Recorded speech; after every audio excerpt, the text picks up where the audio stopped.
With superhero movies reaching a saturation point in today's day and age, when I think about trilogies of superhero movies, I believe every single trilogy is quite inconsistent. It's not necessarily a bad thing, but every trilogy is inconsistent. The Captain America trilogy gets better with each film. The Iron Man trilogy goes down in the second one and comes back up in the third one, but not at the level of the first Iron Man film. The Avengers trilogy goes down in the second film but breaks all barriers and records with the third one. Same with the Thor trilogy. In case of the Dark Knight trilogy, the second film is so great that it's impossible for the third one to reach that height, let alone surpass it. But out of all the comic book movie trilogies that exist, this one trilogy is consistent throughout. It stands out for its consistency, it stands out for keeping the graph parallel to the x-axis. It stands out because of the shocking lack of fucks it gives about the source material. Ladies and lads, I present you the Venom trilogy. Each film in this trilogy is shockingly mediocre. You'll not hate any of the Venom films, but you'll not love any of them either. You'll just watch it, perhaps you'll have a good time, and you'll move on with your life. It will not give you anything to think about except maybe the plot holes in all of these films. And honestly, you will not want to revisit any of the Venom films. In today's video, I will be discussing what went wrong with the Venom trilogy and how, starting with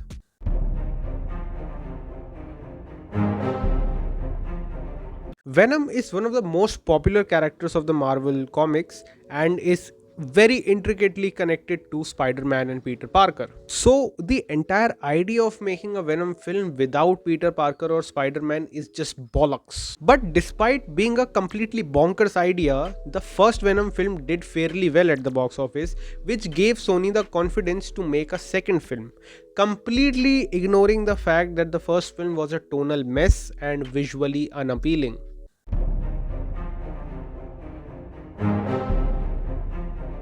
One of the major factors behind people's excitement for the Venom film when it was announced was the fact that it was announced to be an R-rated film. Now, the R rating would have definitely given us some gruesome graphic violence, which is very suited for a character named the Lethal Protector. Now, the first film ended giving us a glimpse of Woody Harrelson's portrayal of Cletus Cassidy, aka Carnage. But again, to the disappointment of the fans of comic books and characters, the second film was PG-13 as well.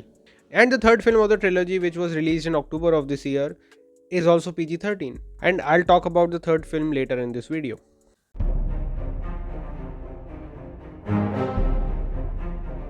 Despite the odds, despite the bollocks idea, despite it not being R-rated and despite a lot of plot holes, somehow the Venom films worked enough that we have a trilogy of them. It shouldn't work, but the fact that it did work is just mind-boggling. I say that Venom films are very mediocre and do not give a fuck about virtually anything. And perhaps that's exactly why these films worked. Now, I'll be honest, I watched every single Venom film in the theater. I watched the first film with my brother, the other two I have watched alone, and it was just a mediocre experience. But maybe the people love Venom films because they are not pretentious.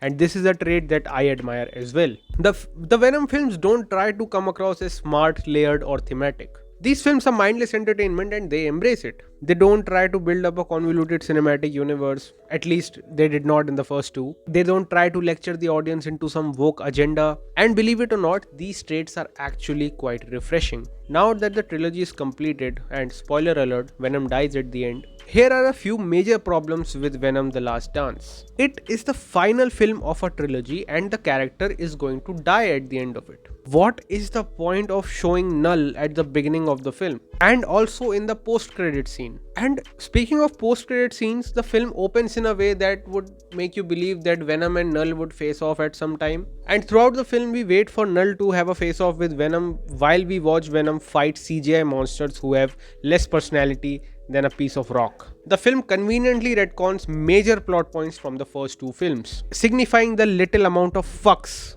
they could give about this third film. In the first film, it was clearly established that symbiotes do not bond with anyone and achieving symbiosis is a big deal. The third film in the trilogy, however, has random symbiotes bond with random people and being amazing at fighting and using all of their powers. And that happens at the very end of the film conveniently. It's not like it's set up throughout the film, just randomly shit starts happening. One of the scenes that I absolutely love in Venom the Last Dance was his actual dance with the character of Mrs. Chen. But like I said, I hated it and loved it simultaneously. Because I love it because it's just a fun, goofy scene to watch Venom dance with Mrs. Chen. But in the context of the story, it does not make any sense. And it just makes you hate the character. I really hate when characters do dumbass things, right? So Venom cannot, like Eddie cannot turn into Venom when his life is at risk, but Venom will conveniently come out when he wants to dance and gets captured. Just dumbass things happening, and I hate it when characters do that. Overall, Venom the Last Dance is quite a fuck all film, just like the other two. But one of the saving graces of the three Venom films is actually Tom Hardy. It looks like Tom Hardy is just having fun, and watching Tom Hardy have fun is also fun, right? It has some decent action.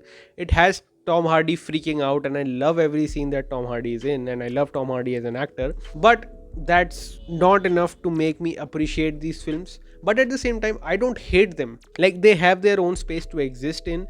And even Rohit Shetty's Singham again is quite a fuck all film. But the reason I hate that film and not Venom, because Rohit Shetty tries to be a pretentious douchebag by introducing Ramayana into his film.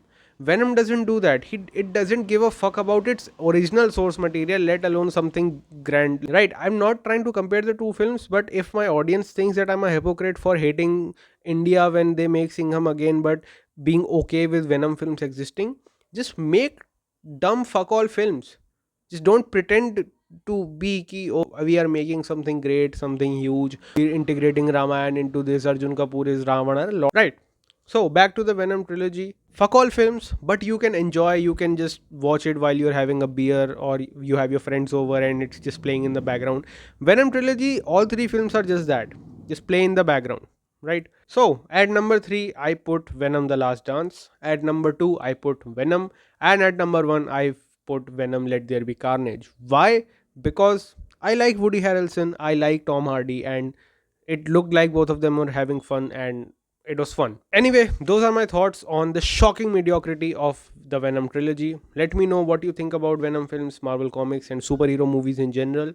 And if you want to watch more videos like this, consider subscribing to the channel. And thank you so much for watching.